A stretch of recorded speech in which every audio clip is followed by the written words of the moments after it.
How did you first hear about Real Deals?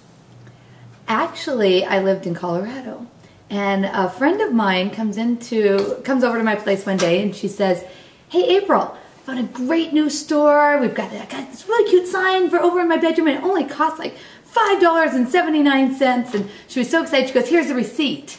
And I said, "I believe you. I don't need to see your receipt." And she said, "No, really." She goes, "This store is only open 2 days a week, just Thursdays and Saturdays. So on the receipt, it shows the hours." And I thought, that's crazy. You know, why would it only be, what store is only open 2 days a week? And then she said, and she goes, it's outside of town a little bit, across from the cemetery. So it's got the address there too.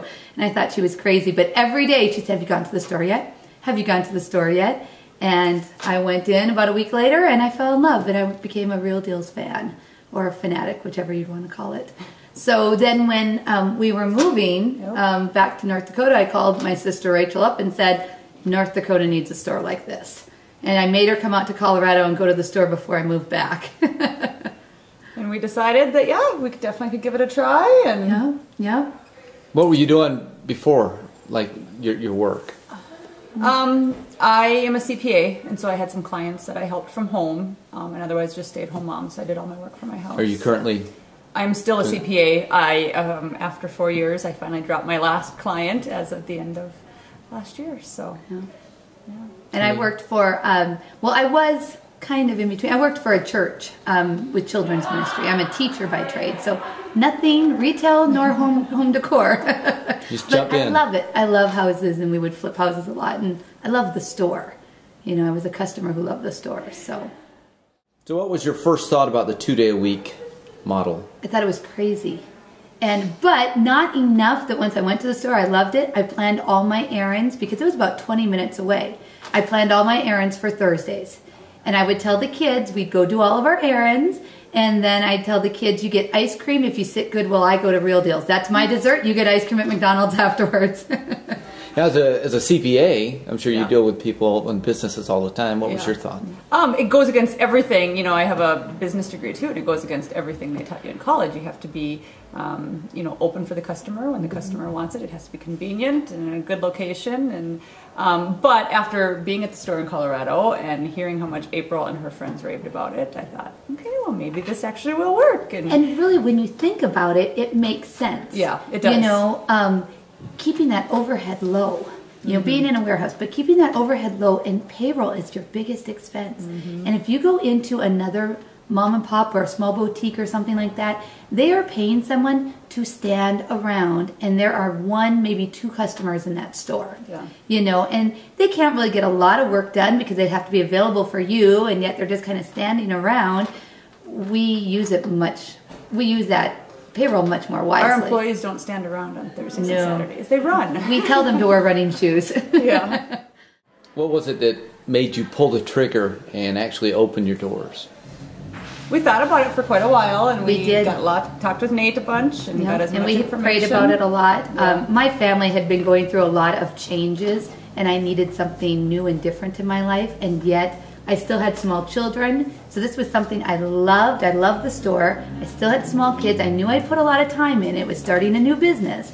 But I also knew there'd be flexibility, because if you didn't get the work done on a Wednesday morning, you could go back Wednesday night when the kids were in bed, or take the kids with you, and just needed something different. And that kind of talked you into it. I just can't say no to my sister, unfortunately. How many employees do you have? We currently have 15 employees. Now, all part-time. And a couple are subs. And we probably have 6 that are there weekly basis, all, you know, really do 2-3 days a week. Yeah. And the rest are ones that fill in on Or Saturdays. do a couple Saturdays a month or something like that. So when you first started, how long were you in the store as opposed to now? Is it the same amount? Oh, no, it's much more manageable now. Yeah. In the beginning, we were there, I would say, at least 60 hours a week, and probably a whole lot more. And probably maybe more in the store, about 60 hours, and then we still did ordering and stuff like that from home. But then we both started getting... having health problems? We tried doing it on our own. Right. And we both started having health problems and realized we couldn't handle continuing to do it that way.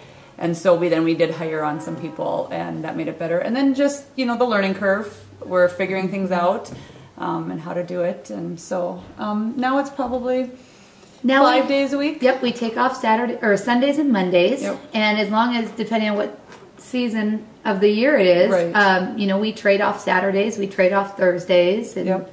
you know, can make it to all the soccer games then. And At least So we're how long have you been open? 4 years. Okay, that was great. That was in stereo.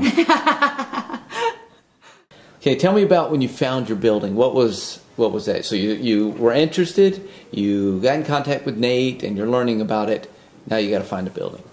You know, that was actually kind of fun because I like looking at real estate, and that makes it so real when you're looking for your building. Now a little stressful because you want to keep it, you know, cheap.